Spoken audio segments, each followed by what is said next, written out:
तो कल बात किसकी चल रही थी? तो प्यारे मित्रों, आश्रम की संख्या कितनी? 4। बताओ। अरे बताओ बावली, 4 आश्रम का नाम बोलना। एक ही को ना? अच्छा, तुम तो डायरेक्ट गृहस्थ आश्रम, पहले कैसे आएगा? तो आजकल तो बच्चे गृहस्थ आश्रम से शुरू करते हैं। ब्रह्मचर्य, दूसरा गृहस्थ आश्रम, तीसरा वानप्रस्थ, और चौथा सन्यास। समय बताओ, समय बताओ, समय बताओ। जन्म से तो जरूरत नहीं है बेटा, जन्म से ब्रह्मचारी की आवश्यकता नहीं है, बट जब भी शुरुआत हो तो 25 वर्ष तक। कोई 12 साल में बदमाश बने, चाहे 15 साल में बदमाश बने। हाँ, अरे बावड़े यार, यार हाँ, ये मेरी है। या कितने को तो गृहस्थ में 25 से लेकर, इसमें बच्चों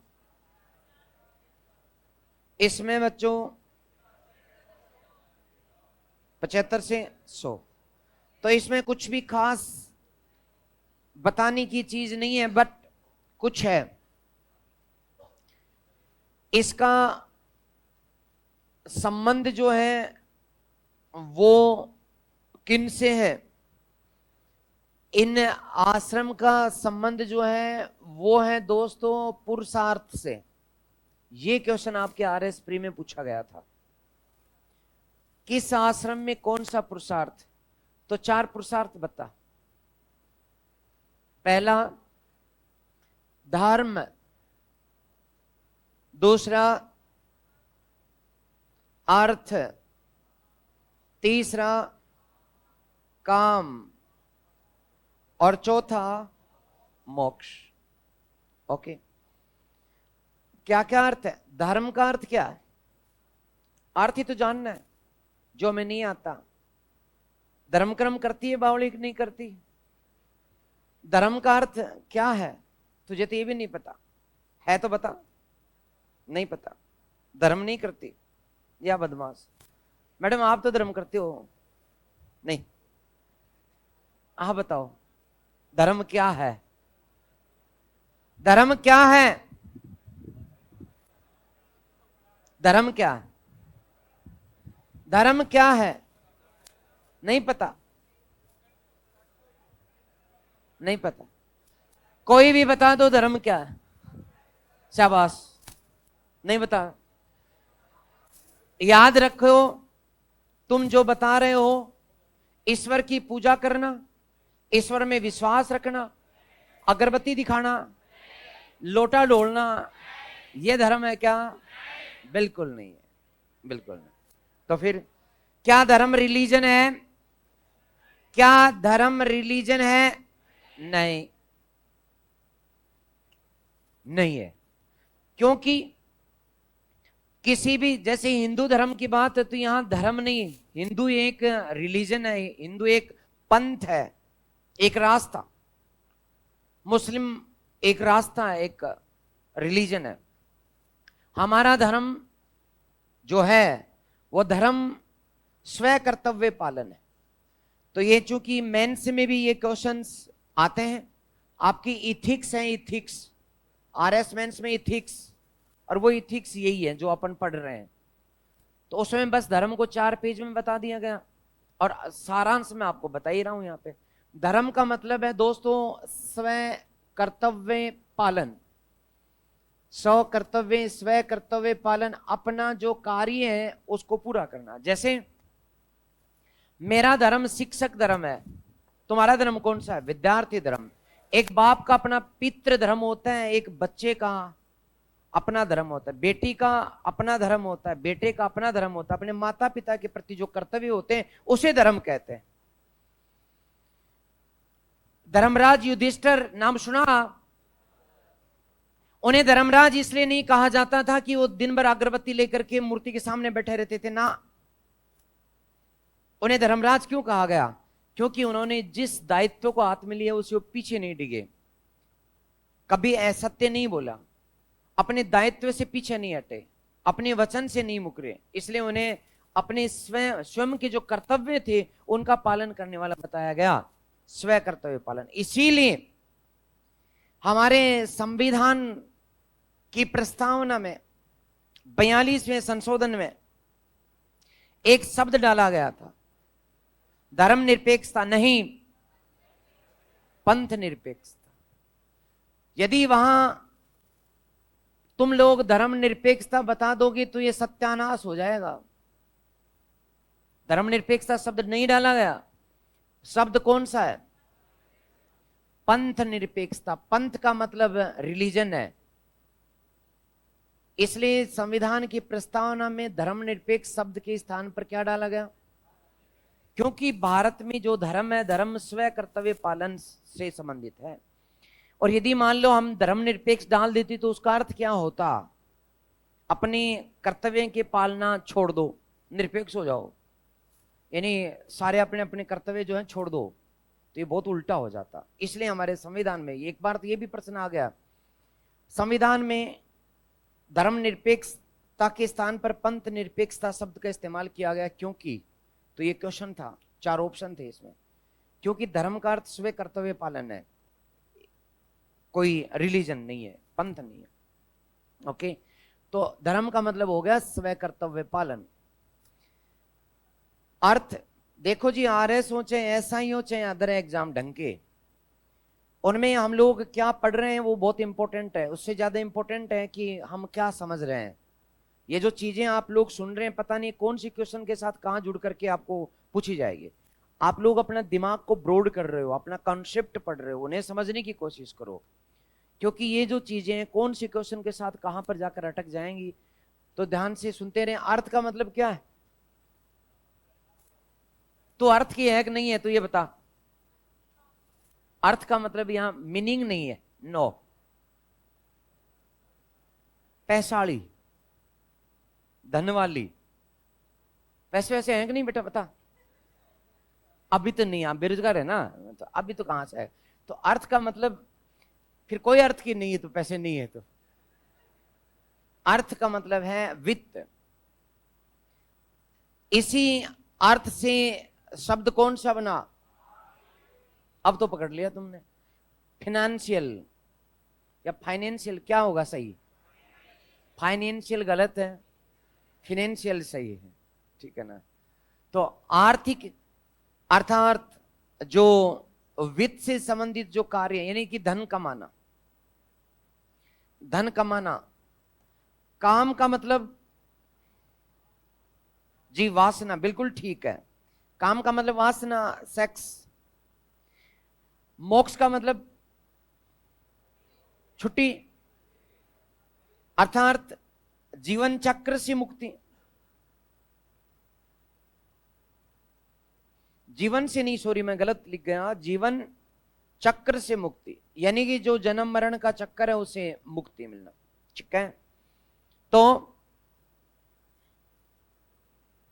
इन चारों के साथ संबंध स्थापना करनी है। जैसे इसे आधारभूत पुरुषार्थ कहा जाता है। क्या कहते हैं दोस्तों? आधारभूत पुरुषार्थ। क्यों? क्योंकि सब में रहता है। जैसे उदाहरण के लिए धर्म, तो धर्म है ही, अच्छे कर्तव्य करें, बुरे कर्तव्य नहीं करें, अपने कर्तव्यों का पालन करें, ओके। अर्थ में भी क्या होना चाहिए? धर्म होना चाहिए।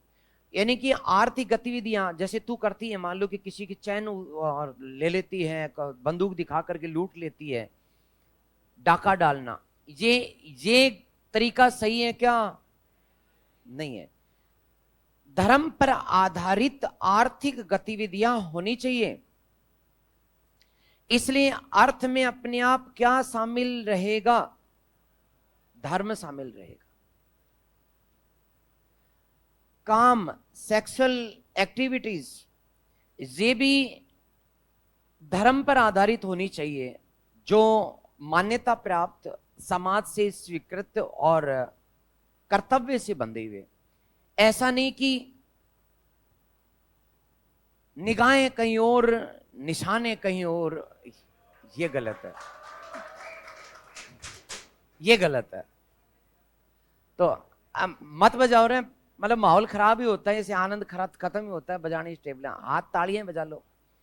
तो काम का मतलब किस पर आधारित हो? धर्म पर आधारित।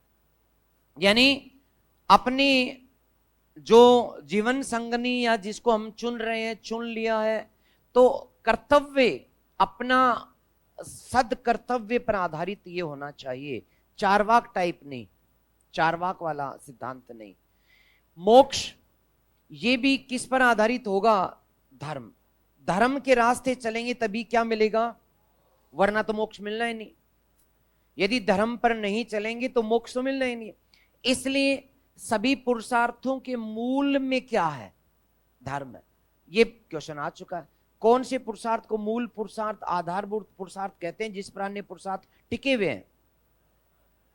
एक बार तुम्हारे थानेदारी में पूछा गया था कि परम पुरुषार्थ कौन सा है? परम है, मोक्ष है, परम चरम है, आखिरी अंतिम पुरुषार्थ। तो परम पुरुषार्थ कौन सा? मोक्ष है। ठीक है दोस्तों, इन्हें समझने की जरूरत है। मैंने करीब करीब आपको 2 पेज की जो मैटर था उसको बोल बोल करके समझाया। समझने की कोशिश करें। अब इनका आश्रम और पुरुषार्थ को जोड़ दो। ब्रह्मचर्य आश्रम में कौन सा टारगेट पूरा करना है इनमें से?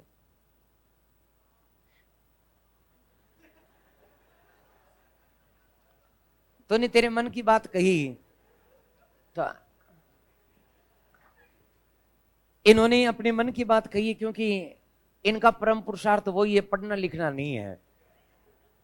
इसलिए कल भी मैंने तेरे को देखा था कि दोपहर बाद भी तो कोचिंग के आगे खड़ा था, और ये तो पता है वहां पर भी बैठा रहता है भाई। कहाँ?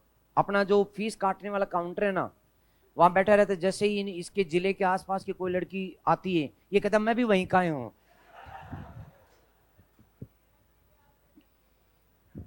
मैंने तेरे को ही देखा था बेटा। अच्छा तेरे साथ ये भी था क्या? तो नहीं था ना, ये अकेला ही है ऐसा। आप मेरे को देख रहा था, मैं तेरे को देख रहा था कि तू कर क्या रहा है। तो याद रखें।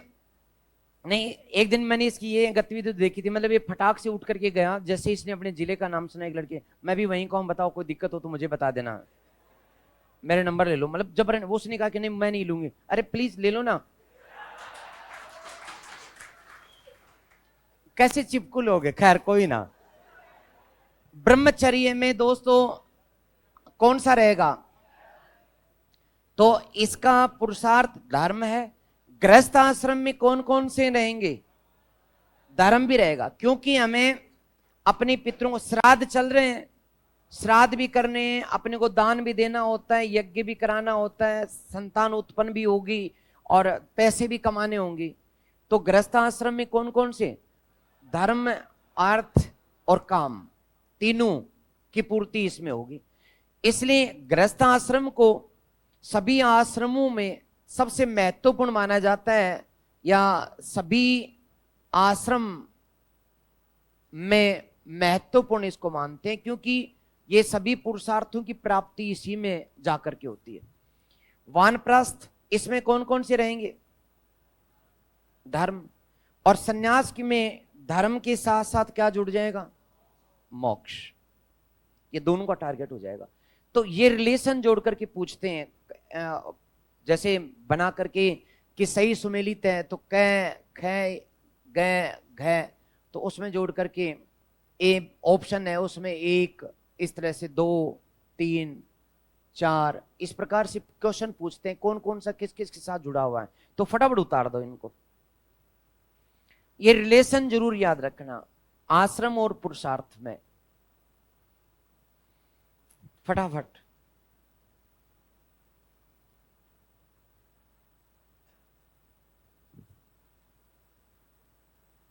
लिख दिया क्या?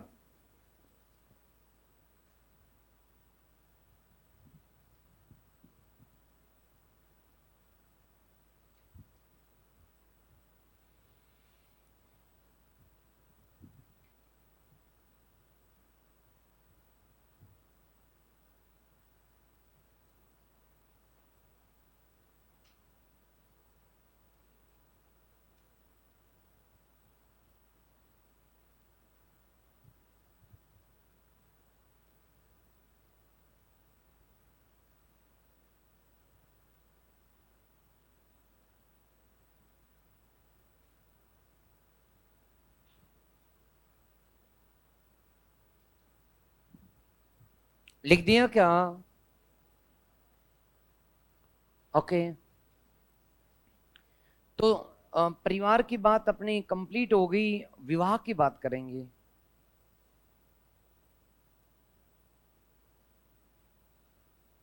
तो बताओ आधारभूत पुरुषार्थ कौन सा है? धर्म है। ओके। और सबसे महत्वपूर्ण आश्रम कौन सा है? गृहस्थ आश्रम है। सबसे अंतिम पुरुषार्थ या परम पुरुषार्थ मोक्ष है। ठीक है। सबसे ज्यादा पुरुषार्थों की प्राप्ति कौन से आश्रम में होती है? गृहस्थ आश्रम में होती है। मोक्ष की प्राप्ति का साधन किस आश्रम को बताया गया? सन्यास को। सन्यास से डायरेक्ट मोक्ष की अवस्था में जाया जाता है। ठीक है। तो ये आपस में जुड़े हुए हैं दोस्तों, क्योंकि सन्यास आश्रम के बाद सीधा मोक्ष की शरण में जाया जाएगा, वरना तो काम नहीं चलेगा। अब विवाह की बात करें तो उत्तर वेद काल में विवाह के कितने प्रकार हो गए? 8 प्रकार हो गए। तो एक बार मेरे साथ साथ ही छाप दो आप भी, और क्या, फिर मैं समझा दूंगा आपको, क्योंकि फिर समय कम बचेगा और स्लाइड पूरी बनेगी। तो मेरे साथ ही छाप दो।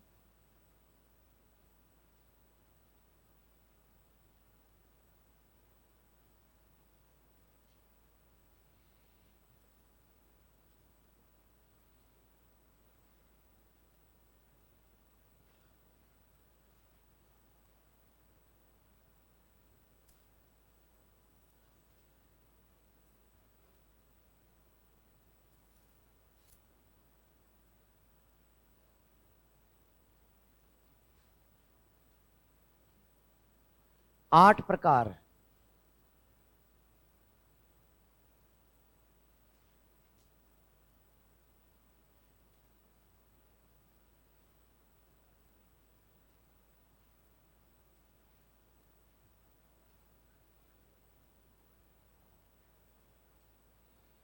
पहला प्रकार कौन सा है दोस्तों?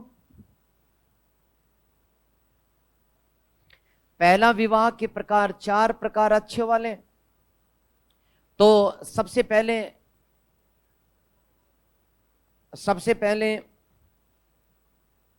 ब्रह्म विवाह। ब्रह्म विवाह आप 8 में से चुन लेना, अनुमति दूंगा 5 को, 3 को चुना तो जेल भेज दूंगा। ब्रह्म विवाह, देव विवाह,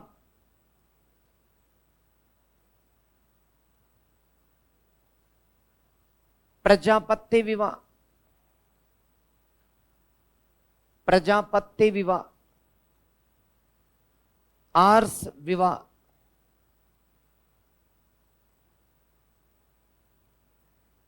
और गंधर्व विवाह।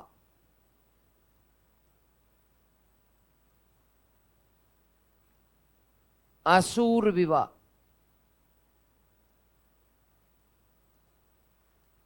राक्षस विवाह, पैशाच विवाह। कितने प्रकार हो गए बताओ? 8। क्या क्या विशेषताएं?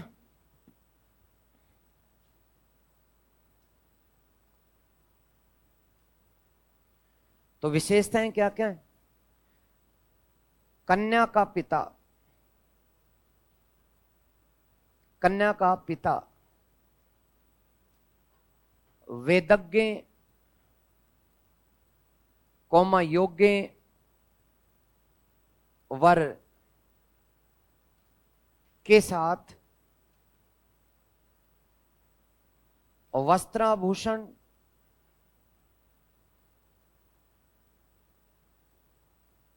सहित कन्या का विवाह करता।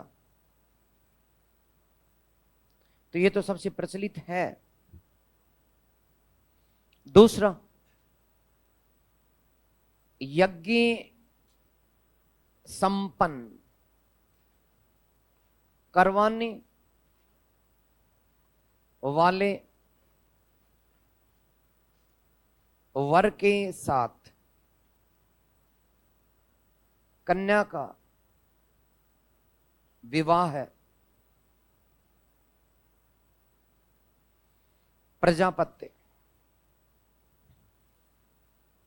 कन्या का पिता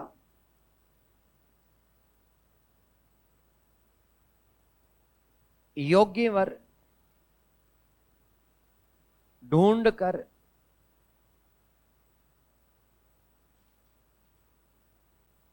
वर वधु से वचन लेकर विवाह करता था।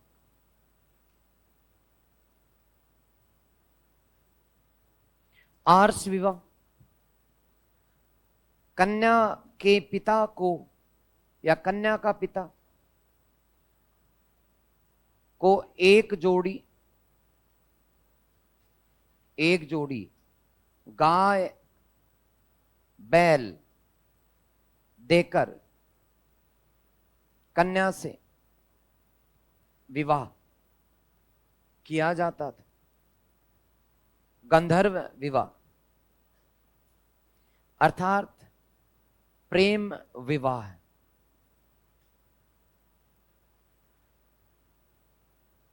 ये गंधर्व जाति में अधिक होता था। असुर विवाह,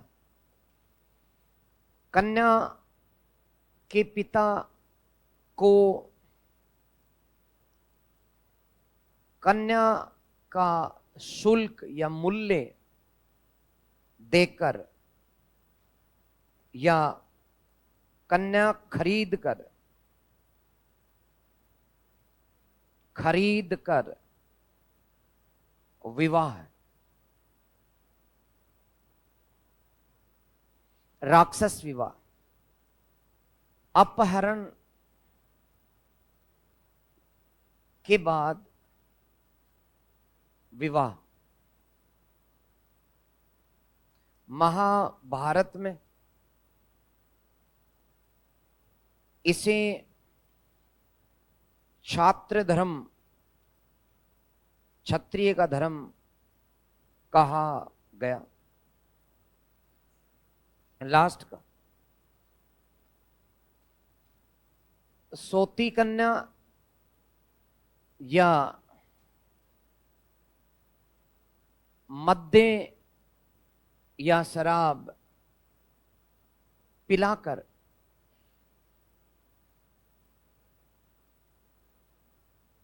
कन्या के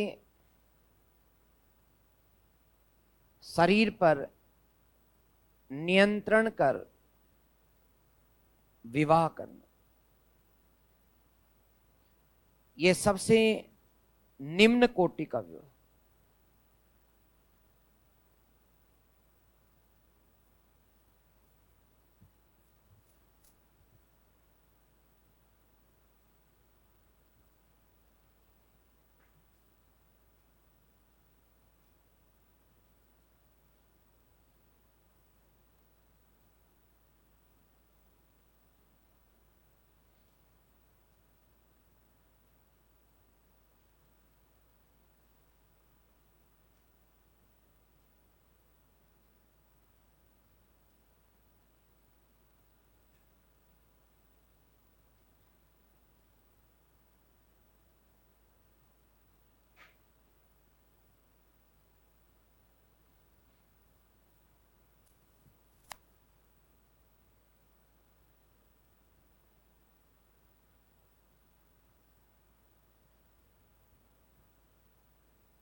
और सारे स्टूडेंट जो हैं उन्होंने क्या किया कि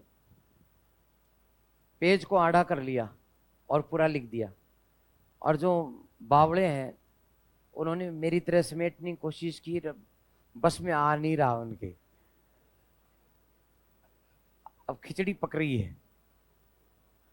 और कई कई ने तो सीधा कर दिया है इसको, लाइन टू लाइन,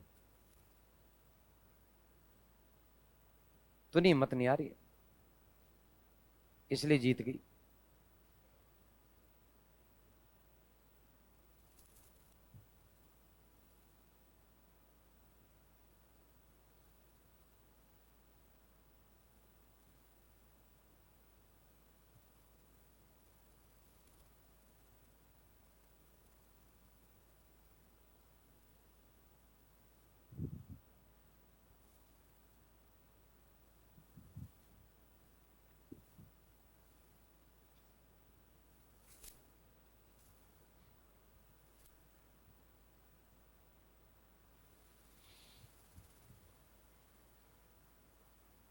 अरे रुक जा,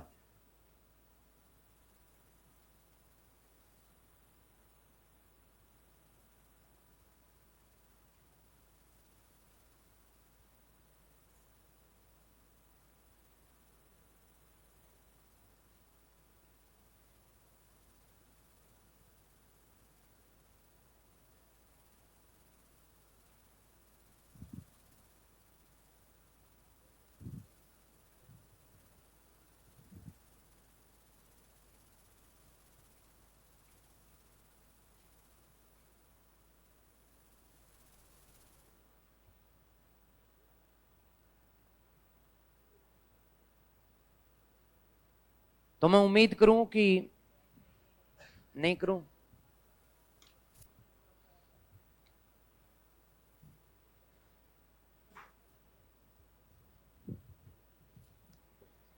लिख दिया यार आपने, वेरी गुड, वाह, सुलटा दिया। वो आपने उसमें बरूद वाला क्यों नहीं लिखा था? बरूद के स्तूप क्यों नहीं लिखा था आपने? उसमें तो नहीं मिला मुझे, है? लिखे हुए मेरे को मिला नहीं।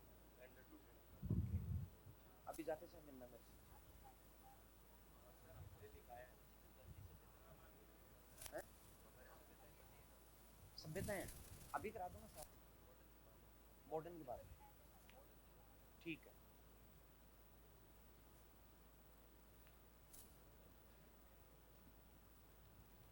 अरे उम्मीद करूं क्या? उम्मीद तोड़ रहे हो यार।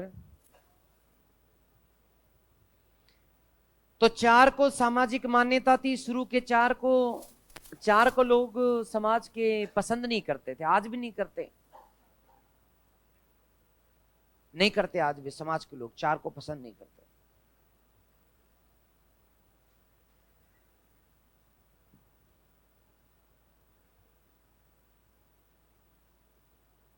ठीक है, अब एक एक करके सुन लो। ये अब ब्रह्म विवाह जो है, ये आज भी अप्रचलित है, और इनमें और तीसरे प्रकार की विवाह में कोई फर्क नहीं है। बस कन्या का पिता ही वेदज्ञ, वेद जानने वाला योग्य वर ढूंढता था, यहां भी योग्य वर ढूंढता है। बेटी का ब्याह करना हो तो पिता की जूतियां घिस जाती हैं और चप्पलें घिस जाती, मतलब जो भी, तब जाकर के कोई योग्य मिल पाता है, वरना तो वो भी नहीं मिलता। ठीक है ना? तो फिर दहेज दिया जाता था, वस्त्र भी, आभूषण भी, आदि आदि। फिर कन्या का विवाह।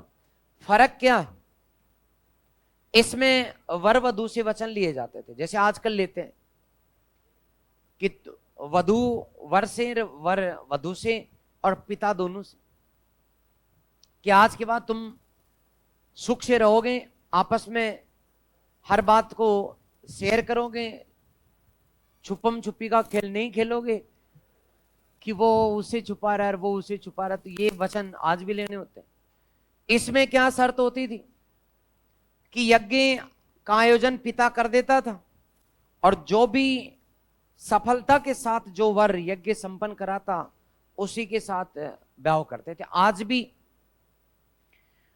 वर तो यज्ञ नहीं कराता, लेकिन वर की तरफ से पंडित जी यज्ञ कराते हैं और बदले में पंडित जी ले लेते हैं। कितना? 1000, 10,000, 11,000, 11,000, 21,000 ज्यादा है मेनली। आर्ष विवाह में क्या होता था कि एक जोड़ी गाय बैल कन्या के पिता को गिफ्ट करना पड़ता था, बस, फिर कोई दिक्कत नहीं। तो इन 4 को मान्यता थी, इन 4 को नहीं। गंधर्व विवाह, गंधर्व जाति यानी कि नॉर्थ ईस्ट वाले चाइनीज जो है, जिनको चिंकीज बोलते हैं, चाइनीज टाइप के, जो अपने असम के, अरुणाचल प्रदेश, मणिपुर, मेघालय के जो लोग हैं, उनको गंधर्व कहते हैं। वो आज भी प्रेम विवाह करते हैं। वहां प्रचलन ही इसी का है। वहां पिता को टेंशन लेने की जरूरत होती नहीं। मैं जब सीएस की तैयारी के लिए मुखर्जी नगर दिल्ली गया तो वहां के स्टूडेंट्स भी थे, तो लड़के लड़कियां थे और वो आपस में विवाह करते थे। हमें जैसे पास में रह रहे हैं, एक कोचिंग है, तो पार्टी देते थे कि आज मेरा विवाह है। मैंने कहा तेरा विवाह है? तो वो फिर वो फोन आ रहा है, फिर वो हिंदी थोड़ी थोड़ी टूटी फूटी की, मम्मी का फोन है, आज मेरा ब्याह है। मैंने कहा तेरी माँ वहां है, तेरा ब्याह है, तेरे पिताजी वहां है, तेरा ब्याह है। बोले और क्या? वो क्या करेंगे? मैंने कहा तेरे माँ बाप के बिना ब्याह हो रहा है? बोले तो माँ बाप ने कर लिया ना ब्याह, दोबारा थोड़ी करेंगे। मैंने कहा तेरा है? बोले हमारा ब्याह हम करते हैं। उन्होंने अपना किया था, तो ठीक है, गंधर्व विवाह। लेकिन ये सामाजिक रूप से उस जमाने में अस्वीकृत था, आज भी है।